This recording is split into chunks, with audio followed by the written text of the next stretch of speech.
Dear Sister Felicia Jyoti, you are the apt person to direct us in right path. Thank you, dear sister, for accepting this responsibility of giving orientation to us. Dear sisters, we all know that our sister very well as a principal and a counselor, provincial. Also, now we see that she is so many years in our Kotar diocese for the alcoholic service in counseling. Sister has done special counseling course at Manila and at Mysore. Sister has lot of wide experience and knowledge in counseling people. And when we see her nature, she's very lovable and affectionate person, jolly loving, and she has that deep love for the poor and a kind heart towards the poor. And giving counsel to the alcoholic is the core in her heart. She make effort and whatever difficulties she go through in order to reach out. And she loves the nature and take care of it, and hardworking nature, and encouraging others to the core. Sister speaks that she has the right, that means owning others, and with right she will speak. Then that I have personally experienced her encouragement in my present ministry of alcoholism. I used to share with her, and she too will make me by her words and encouraging, through which I am very much encouraged and strengthened. And I found that she is approachable. And I see that she forgets herself in order to reach out. Then she finds joy in serving. That we can see that when we come to the CHF, she will go to each one, that touch with everyone, going and serving. So on the whole, you can say that she is there to be different in all things. Sister, we are happy that in our midst to give orientation. So now we welcome you in our midst to take over this. And at the same time, I too am very happy to welcome you all sisters for your enthusiasm to do something to the people of present situation. And I appreciate and thank each one for your goodwill. So Sister Fatima, it is really happy that within 1 or 2 days you have arranged this program very meaningfully and very effectively. Thank you, sisters. So I am also here to welcome each one of you, and very especially our Sister Felicia. As you know, she is a person of wide experience, with that experience of counseling people. She is so much in demand, so much wanted in the diocese of Kotar and also in other places. So immediately when I asked her, she agreed willingly. She said, yes, I will do it. So I'm so happy, Felicia, for your availability, for your generosity, and for your willingness to share your skills with us, to share with us. And I'm so proud every time we invite people from outside. When we have our own resources in the province, why don't we invite our own sister? So that's my great joy in inviting you as a sister in our province to give us this webinar on COVID counseling. And thank you, sisters. I want to thank Glory also, because when I sent the thing on Pune province, she said, why don't we start in our province? Then I told Glory, okay, start, you start. I gave her all the freedom to take all the initiative possible to do that. And she also did it very fast. She approached all the sisters everywhere. And then she got this list of volunteers. So I'm so happy, sisters, that you are also willing to help the people who are in great need today of real counselors who will listen to them, listen to them.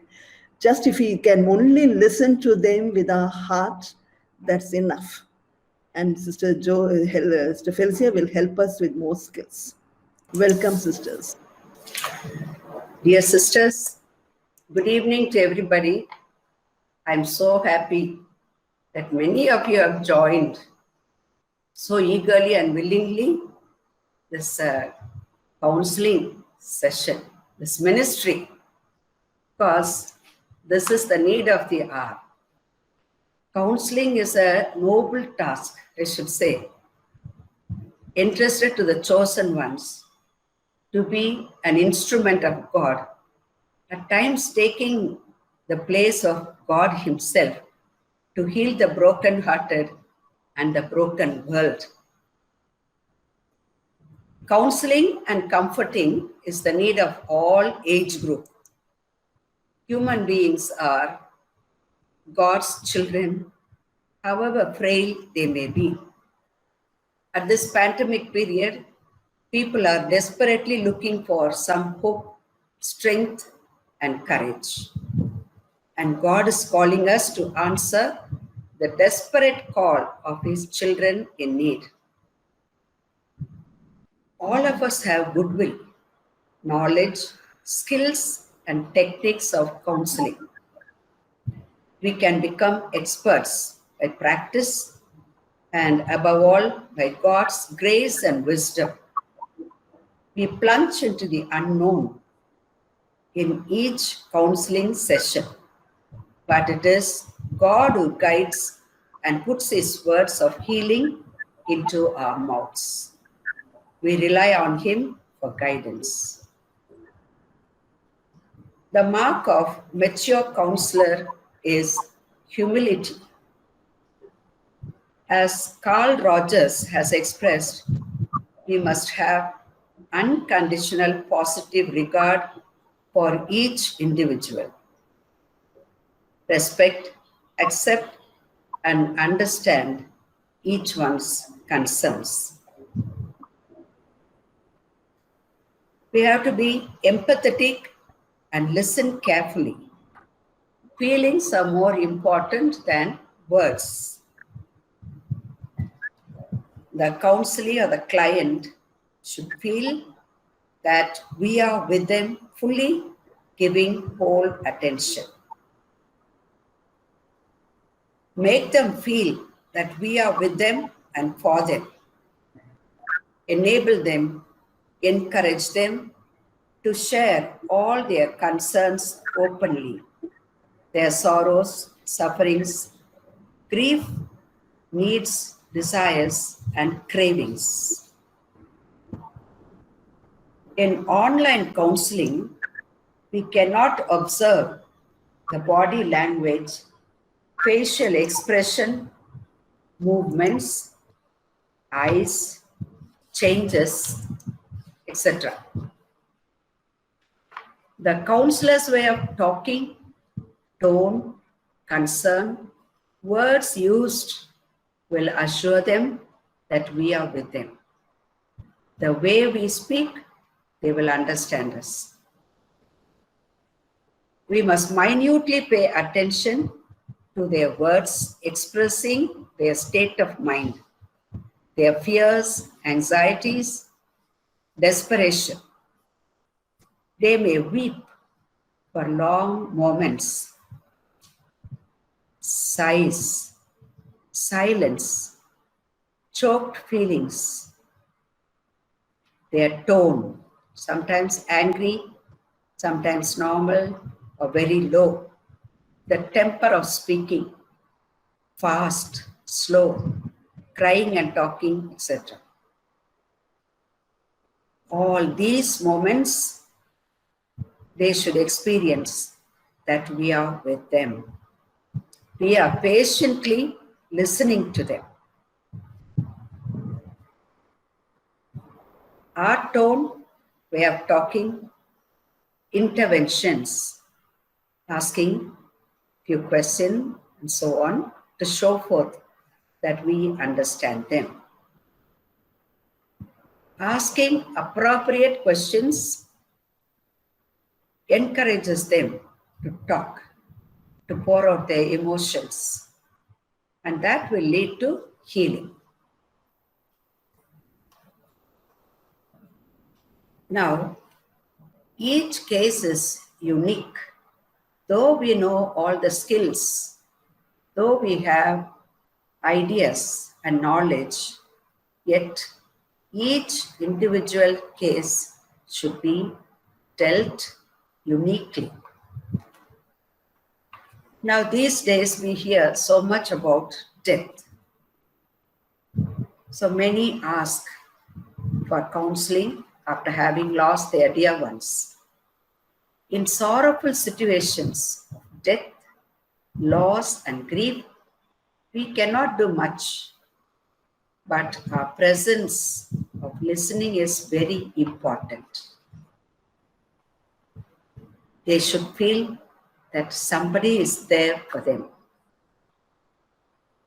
At the same time, we should avoid encouraging them to get into self-pity. Encourage to accept the death of dear ones as God's will. It is difficult, no doubt, and nobody could do anything more. We have to accept God's will, surrender, and think of the possibilities of finding solutions to overcome the present situations. So, first of all, we must be with them, empathizing with them, understanding them, assuring that we are with them in their need. And at the same time, we must make them feel that there are possibilities of finding solutions to overcome the present situation. Everything is passing. Also assure them of our prayers, encourage them to talk to God, to talk to friends and relatives. Make it known to them that it will take time to get healed, vacuum to be filled, but surely there'll be a way out. In case of death, directive and non-directive counseling or both can be used. Empower them to think of the possibilities of coming out of the situation, how things could be changed for the better. Pose questions, provoke thinking. We should avoid just advising them or making promises to do things for them, which is not possible. Above all, the counselor should not be drowned in their sorrow and grief, especially being with them. We cannot sob and cry like them or more than them. So death is a common problem that many people face now. At the same time, the common problems faced in the pandemic period are fear, anxiety, uncertainty, insecurity, fear of the future, isolation, and loneliness. These are a few of the things that I thought of. You may be knowing many, and you can add your points, or you can also clear certain things if I have not made it very clear. Fear of getting corona for self, for loved ones is unreasonable. We know that it is unreasonable. But those who are afraid, for them it is something real and it is so frightful. Slowly talk to them and make them realize why to be afraid of what is not yet. It is not there, then why should they be so scared? When it comes, we can see. If it comes, we can see.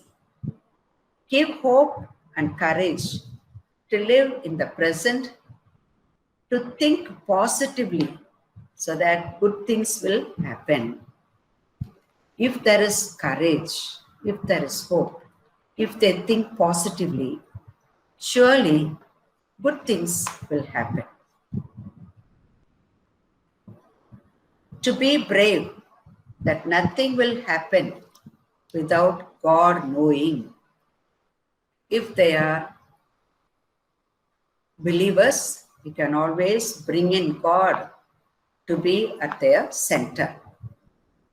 So they can trust in Him who holds their lives and the future. And also we can tell them to eat well, to sleep, to exercise individually and as a family to make the body and mind strong. Individual exercises are good. At the same time, the family members can do the exercises together, simple exercises and breathing exercises. These will be some of the ways in which we can prepare them to be brave. Now the next one is boredom. Closed up situation and restricted small area of space will cause boredom, irritation, anger. If there is so much of space around the house, if there is garden, then that will be better. But many houses have no space. So one has to find ways and means of relaxing. We can give suggestions. We can ask them how they can really relax. And in our suggestion, we can tell them, if possible, look through the window, admire nature, look at the trees and birds, and go to the terrace at night, lie down and gaze at the vast expanse of the sky, stars, moon, and clouds. That will relax the mind. So look at the sea, if possible, if it is close by.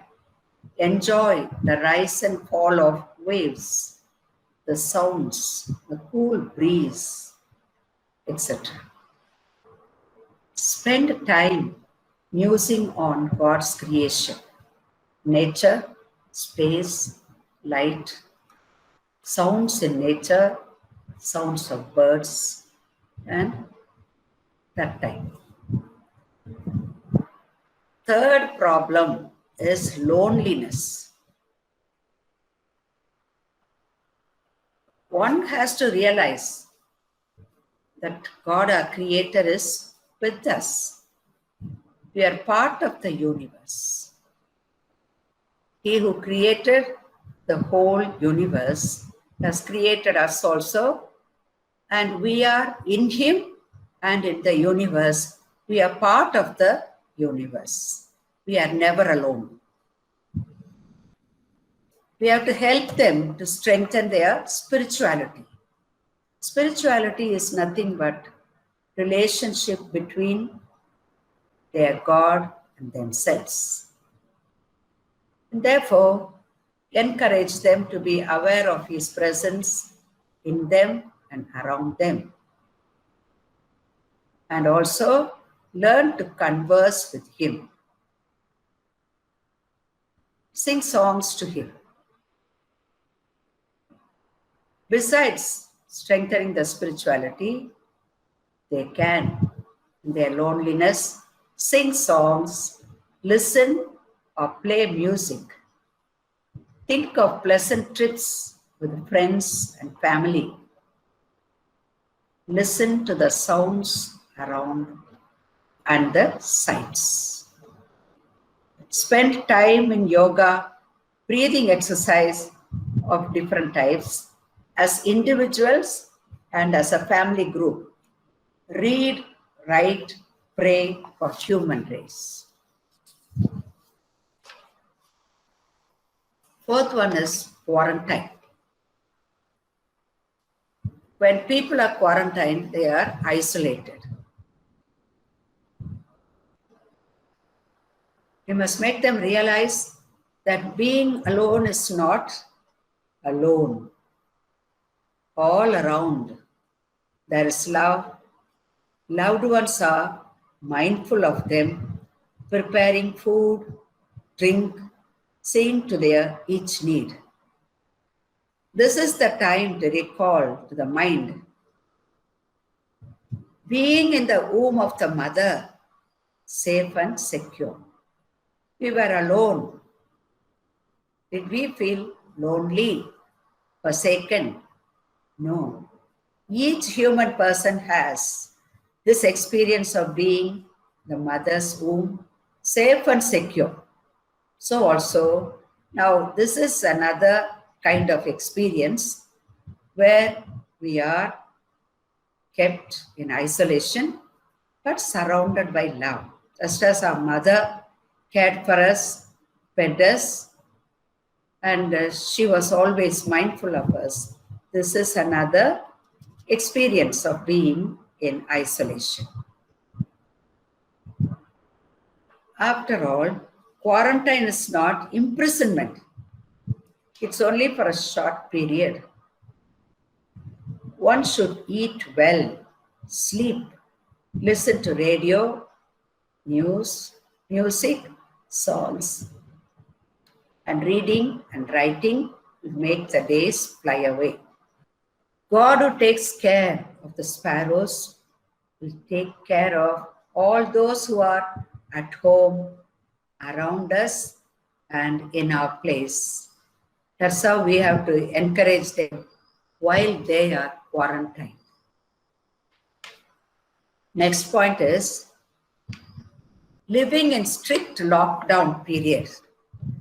It is imposed by the government for our good and for the sake of the whole nation and the whole world.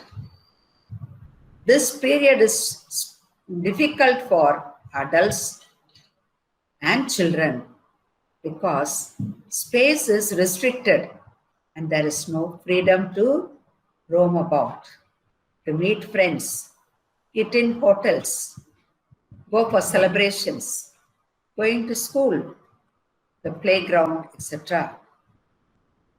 Living within the house for a period of time with no outlet will lead to quarrels and conflicts between husband and wife and also between children and among them. Tied down to online classes, people of different age groups watching TV program, preoccupied with cell phone, no physical exercises, drive them to techno stress.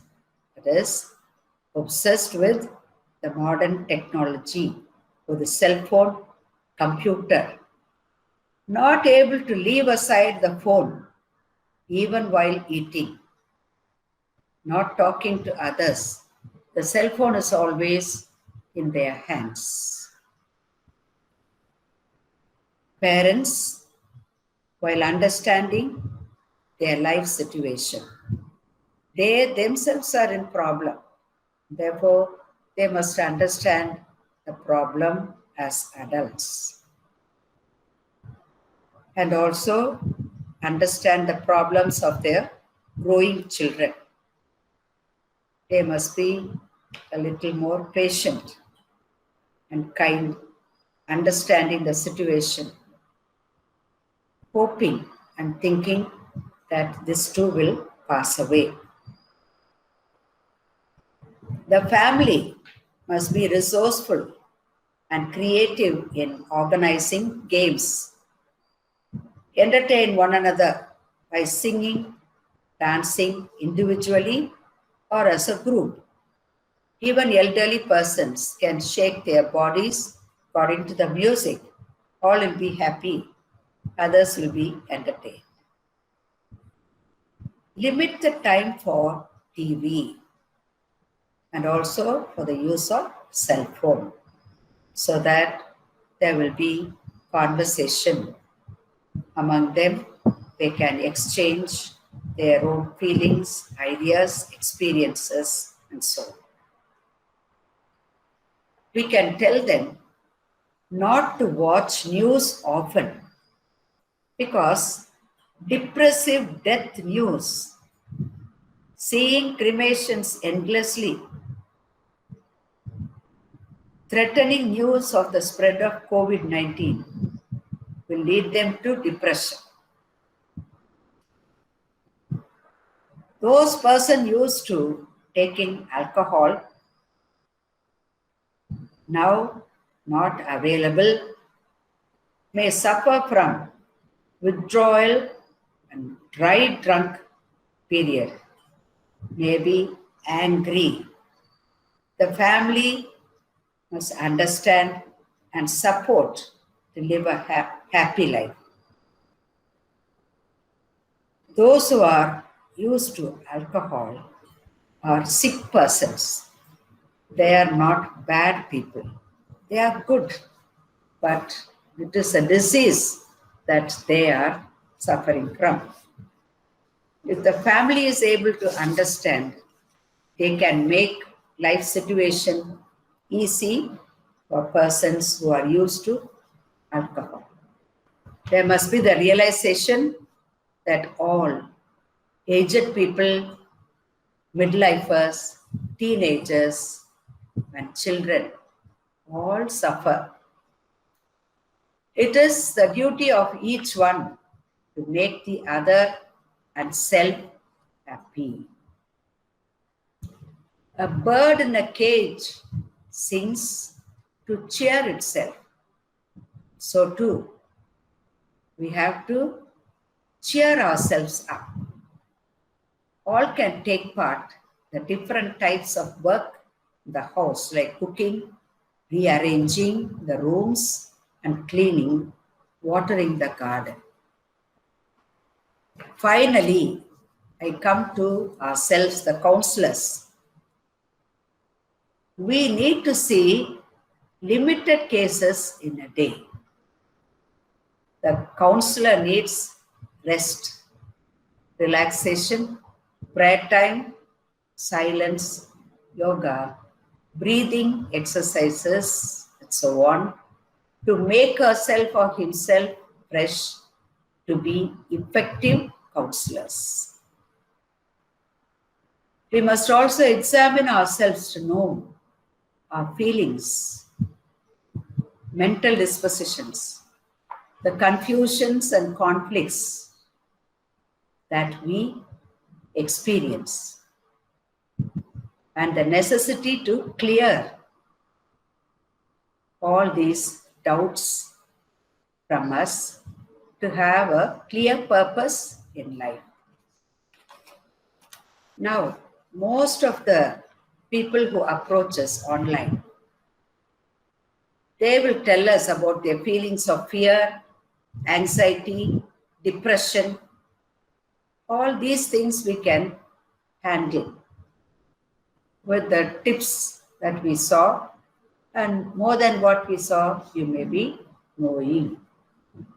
If the fear, anxiety, depression are too serious, we have to refer the clients to a psychiatrist. We do not have solutions for all the problems. We are not problem solvers. It is God who solves each one's problem in his own way, making use of us as instruments. Finally, terminate counseling session or sessions if we are following one and more the following day or at the appropriate time.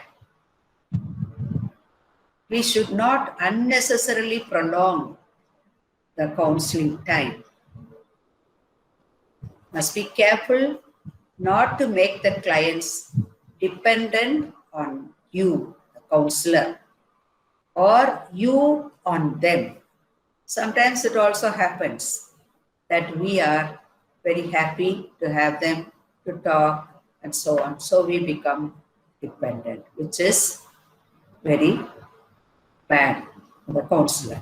This is also known as counter-transference, you all know. So these are few of the points that came to my mind. Can always share or ask questions. I'll be happy because counseling each person, each case is quite different. So only what is common, what is possible, I have been sharing with you. Now, we know that this pandemic period is very, very difficult for individuals, for groups, nations, and the whole world. Let us be comfortable with the uncomfortable till the Lord sets the whole world free. Thank you, sisters. Now I invite you to pose your questions or add your own points. Thank you, sisters, for listening patiently to me. Good evening, sisters. Thank you is the wee little bird, but when it is sent from the heart, it has a world of meaning in it. I deem it a great privilege and honor to propose the word of thanks on behalf of all the sisters gathered here in this counseling session. First and foremost, I thank the Almighty for being so gracious enough to choose us for this noble session. I owe my sincere thanks to Sister Felicia for sparing your precious time to give your valuable suggestions, guidance and counseling, the needy ones especially during this dark hours of the pandemic time. We are truly grateful and indebted to you, dear Sister Felicia, for enlightening us during these dark times with your words of encouragement and moral support. Your efforts, words of this session shows how much love and concern you have for the society. We assure you, sister, that we will surely follow your suggestions and tips and make use of your ideas in a right way. I also thank all my sisters who actively participated in this session with a keen interest. A kind gesture can reach wound that only compassion can heal. So let us be more empathetic listeners to those who are affected by this COVID-19 and lend a helping hand in their emotional development. I also thank Sister Fatima Kata who arranged this program, and also I thank Sister Glory for this session who is arranged for us. Once again, I thank one and all gathered here. Thank you, sisters.